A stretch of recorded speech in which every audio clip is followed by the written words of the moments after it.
নমস্কার। আজকে আমি রান্না করব চিংড়ি মাছের হট অ্যান্ড সুইট বা প্রন হট অ্যান্ড সুইট। কেমন করে করি আসুন দেখো। আচ্ছা, এর জন্য আমি নিয়েছি হচ্ছে নুন, বাটার, এটা হচ্ছে শুকনো লঙ্কা, জিরে, এখানে গরম মশলা, এটা ম্যাগি মশলা, চিনি, কাঁচা লঙ্কা, 500 হচ্ছে চিংড়ি মাছ, ওটা আমি আগে থেকে ভেজে নিয়েছি, টমেটো সস, গার্লিক, আর এখানে হচ্ছে টমেটো, এটা পেঁয়াজ কলি, ধনে পাতা, এমনি পেঁয়াজ, এইটা গার্নিশ করার জন্য আমি রেখেছি। আর এখানে হচ্ছে রাইস অয়েল বা যে কোনো সাদা তেল। আচ্ছা, প্রথমে আমি অল্প করে তেল দিয়ে এগুলোকে একটু ভেজে নেব হালকা করে। যেহেতু এটা চাইনিজ টাইপের রান্না, তাই ভাজাটা খুব বেশি করব না, হালকা করে ভাজা করব। আচ্ছা, আমি এই পরিমাণ অল্প তেল দিলাম। তেল দেওয়ার পরে আমি এখানে প্রথমে ক্যাপসিকামটা দিলাম। ক্যাপসিকামটা দেওয়ার পরে ওর সাথে পেঁয়াজ দিলাম, আর এখানে হচ্ছে স্প্রিং অনিয়নগুলো, একটা পেঁয়াজ কলিটা আমি দিয়ে দিলাম। এই তিনটেকে একসাথে দিয়ে আমি একটু নাড়তে থাকবো। আর তার সাথে আমি একটু নুন দিয়ে দেবো। নুন দিয়ে দিলে পরে এটা একটু তাড়াতাড়ি যখন নরম হয়ে যায়, নুন দিয়ে দেবো। একটু নুন দিয়ে দিলাম। আর চাইনিজ খাবার যেহেতু হলুদের তো এখানে কোনো ব্যাপারে এই কোনো হলুদের কোনো দিইনি। আচ্ছা, এটাকে হালকা করে নেড়ে নিই। এর মধ্যে আমি এবার টমেটোটা দেবো।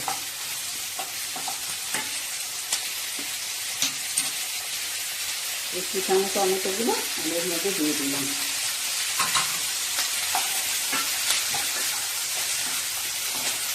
চাইনিজ রান্না সবটাই খুব একটা ভাজা ফ্রাই, ওরা ডিপ ফ্রাই খায় না, একটুখানি হালকা করে ওদের সব জিনিস ফ্রাইটা কম হয়, হালকা করে ভাজা। তো সেই জন্য আমি সেটা করলাম। এবার আমি দেবো রসুনটা, গোটা যে কুচানো রসুনের গুলো, এগুলো আমি দিয়ে নিলাম।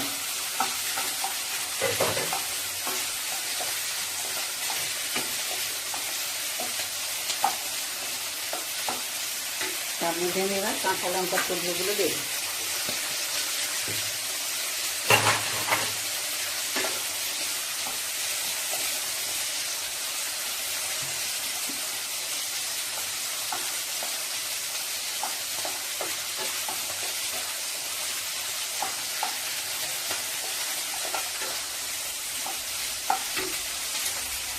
এবার আমি চিনি দেবো।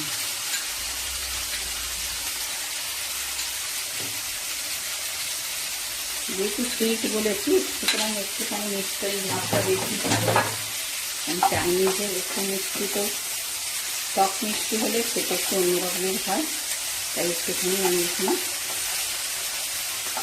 চিনি দিলাম।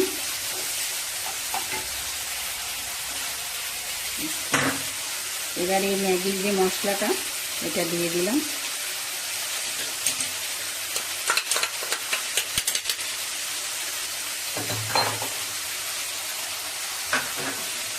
রেড চিলি ছিল, এটাও দিয়ে দিলাম, লাল লঙ্কাটা।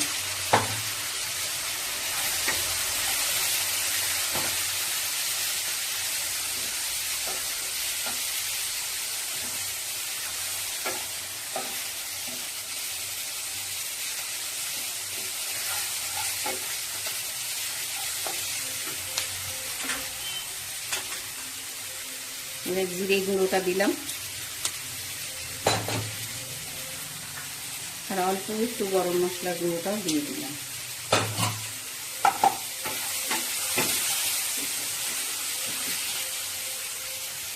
অনেক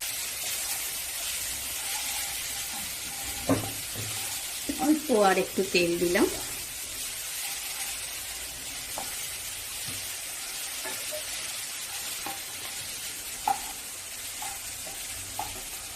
এবার চিংড়ি মাছগুলো দিয়ে দেবো।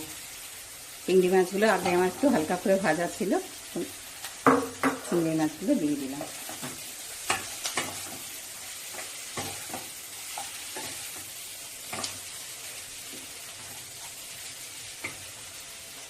আর এই টমেটো পিউরি ছিল, এটাকে আমি দিয়ে দিলাম।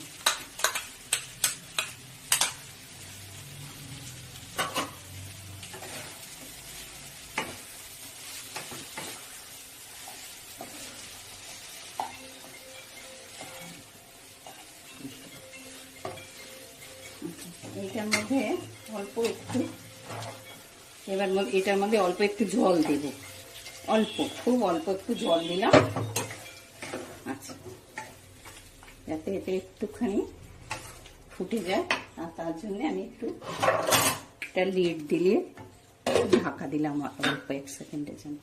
আচ্ছা, এবার এখানে আমি কিছুটা স্যালাডের মতো টমেটো এগুলো কেটে রেখেছি। এগুলো আমি গার্নিশ করার জন্য মেনলি কেটে রেখেছি, যাতে দেখতে ভালো লাগে। তো সেই জন্য এইগুলো দিয়ে একটুখানি হালকা করে একটু গার্নিশ করে নিচ্ছি। তারপরে ওইটার মধ্যে যতক্ষণ জলে একটু সেদ্ধ হচ্ছে, এই চাইনিজ জিনিসে স্যালাড দিলে খুবই ভালো লাগে। আর আপনাদেরকে একটা কথা সেই বলবো আর একবার, যে লাইক, শেয়ার, সাবস্ক্রাইব এটা কিন্তু করবেন। আমার এগুলো করলে কি আমার তাহলে কাজগুলো আর করতে ভালো লাগবে, এটা মাথায় রাখবেন প্লিজ। আচ্ছা, আমার এগুলো তো দেওয়া মোটামুটি হয়ে গেছে। আর এই টমেটোগুলো এর মধ্যে একটু সাজিয়ে দিলাম অল্প করে,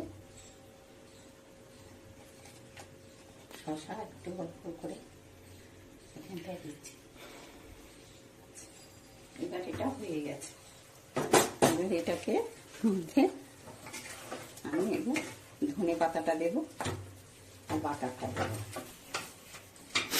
খুব সহজে, খুব তাড়াতাড়ির মধ্যে আপনারা রান্নাটা করে ফেলতে পারবেন। আর অত্যন্ত চটপটা, খুব সুস্বাদু খেতে। একবার আপনারা বাড়িতে বানিয়ে দেখবেন, আমার মনে হয় ভালোই লাগবে আপনাদের। আমি একটু বাটার ছিল, ঘি বাটার যে কোনো একটা দিলে হয়, আমার বাটার কাছে বাটারটা ছিল, বাটারটাই দিয়ে দিলাম।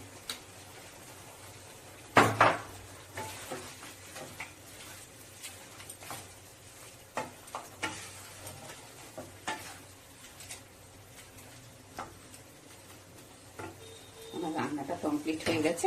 এবার আমি একটা সার্ভিং প্লেটে ঢেলে দিচ্ছি।